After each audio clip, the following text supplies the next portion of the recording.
মধ্যরাতে হঠাৎ চোখ খুলে গেলে আল্লাহ তাআলার দুইটি নাম পড়ুন, তারপরে ফলাফল দেখবেন আপনি নিজে অবাক হয়ে যাবেন। মধ্যরাত, এই রাতটা হচ্ছে রাতের শেষ অংশে যদি আপনার চোখ খুলে যায় তাহলে মনে করবেন আল্লাহ তাআলা আপনাকে সফলতার দ্বার প্রান্তে পৌঁছে দেওয়ার জন্য আপনার চোখটাকে খুলে দিয়েছে। কিন্তু দুঃখজনক হলেও সত্য, আমরা অনেকেই রাতের বেলা হঠাৎ করে চোখ খুলে গেলে অথবা ঘুম ভেঙে গেলে কিন্তু আমরা আল্লাহকে স্মরণ করি না।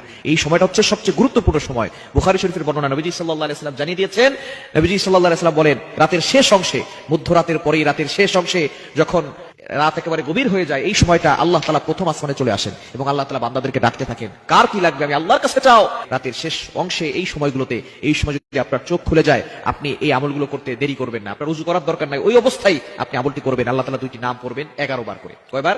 এবং দুইটি নাম পড়ার আগে আপনি 3 বার দুরূদ শরীফ পড়বেন। দুরুদের ভিতরে সর্বশ্রেষ্ঠ দুরুদ হচ্ছে দুরুদ ইব্রাহিম। এই দুরুদটি বেশি বেশি পড়ার চেষ্টা করবেন। আল্লাহুম্মা সাল্লি আলা মুহাম্মাদ ওয়া আলা আলি মুহাম্মাদ কামা সাল্লাইতা আলা ইব্রাহিম ওয়া আলা আলি ইব্রাহিম ইন্নাকা হামিদুম মাজিদ। আল্লাহুম্মা বারিক আলা মুহাম্মাদ ওয়া আলা আলি মুহাম্মাদ কামা বারাকতা আলা ইব্রাহিম ওয়া আলা আলি ইব্রাহিম ইন্নাকা হামিদুম মাজিদ। এটা আপনি 3 বার করবেন। আর যদি এটা একটু বেশি কষ্ট হয়ে যায় তাহলে সাল্লাল্লাহু আলাইহি ওয়াসাল্লাম, সাল্লাল্লাহু আলাইহি ওয়াসাল্লাম, সাল্লাল্লাহু আলাইহি ওয়াসাল্লাম, এটা 3 বার পড়বেন। এরপর আল্লাহ তাআলার দুইটি গুণবাচক নাম পড়বেন। আল ওয়াহ্হাব, এটা পড়বেন 11 বার, আর হচ্ছে ইয়া ফাত্তাহু, এটা পড়বেন 11 বার। এই দুইটি নাম পড়ে আপনি আল্লাহর কাছে দোয়া করবেন, দেখবেন আল্লাহ তাআলা আপনার সকল চাওয়া পাওয়াগুলো কবুল করবেন, আপনার নেক আশাগুলো আল্লাহ তাআলা কবুল করবেন।